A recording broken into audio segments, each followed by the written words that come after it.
ريفري نو فير ظالم ظلم مبين আর্জেন্টিনার দালাল ওরা, রেফারি একটা জালিম। পবিত্র কোরআনের আয়াত হাসবুনাল্লাহু ওয়া নিমাল ওয়াকিল, حسب الله ونعم الوكيل। অর্থাৎ আল্লাহই আমাদের জন্য যথেষ্ট আর তিনিই সর্বোত্তম কর্মবিধায়ক। কতটা কষ্ট পেলে এমনটা বলতে পারেন মিশরের ফুটবলার মোস্তফা জিকো। তিনি আরো বলেন, আমাদের পুরো জাতির স্বপ্ন নষ্ট করেছে রেফারি। আর্জেন্টিনার দালাল ওরা, রেফারি একটা দেশের পুরো পরিশ্রমকে এক নিমিষেই নষ্ট করে দিলেন।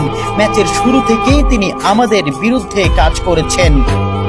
চোখের জলকে সঙ্গী করে আটালান্টার সবুজ ঘাসে পড়ে থাকেন মিশরের স্বপ্নবাজরা। ৩-২ গোলে শেষ তাদের বিশ্বকাপের যাত্রা। ম্যাচে ফ্রাসোয়া ল্যাটিক্সিয়া রেফারি হিসেবে দায়িত্ব পালন করেন।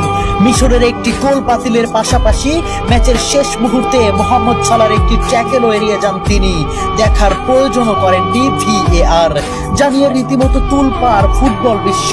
ওই কাউন্টার অ্যাটাকে গোল করে আর্জেন্টিনাকে এগিয়ে দেন অ্যানজো। শেষ পর্যন্ত মিশর হৃদয় ভাঙ্গা হারকে সঙ্গী করে মাঠ ছাড়ে। ম্যাচ শেষে সংবাদ সম্মেলনে রেফারির কড়া সমালোচনা করেন হোসাম হাসান। তার দাবি, মিশর ন্যায় বিচার পায়নি। একই অভিযোগ করেছেন মিশরের হয়ে গোল করা স্ট্রাইকার জিকো।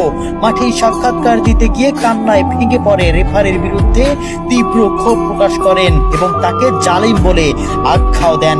জিকো বলেন, রেফারি আমাদের প্রতি অন্যায় করেছেন, সে একজন জালিম। এ সময় তিনি পবিত্র কোরআনের আয়াত হাসবুনাল্লাহু ওয়া নিমাল ওয়াকিল, অর্থাৎ আল্লাহই আমাদের জন্য যথেষ্ট আর তিনিই সর্বোত্তম কর্মবিধায়ক। একজন মানুষ কতটা কষ্ট পেলে এমনটা বলতে পারেন। এছাড়াও তিনি বলেন, রেফারি একটি পুরো জাতির পরিশ্রম নষ্ট করে দিয়েছে। সাক্ষাৎকারের একেবারে শেষ দিকে জিকো আরো গুরুতর অভিযোগ তুলে বলেন, এই শিরোপা আর্জেন্টিনার দিকেই পরিচালিত হচ্ছে। তার এই মন্তব্যের পরপরই সম্প্রচার হঠাৎই বন্ধ হয়ে যায়। প্রিয় দর্শক, আপনাদের কাছে কি মনে হয় মোস্তফা জিকোর কথাগুলো কতটুকু যুক্তি সম্পূর্ণ? কেন বন্ধ করে দেওয়া হলো সম্প্রচার? কমেন্ট বক্সে অবশ্যই আপনাদের মন্তব্য জানিয়ে যাবেন।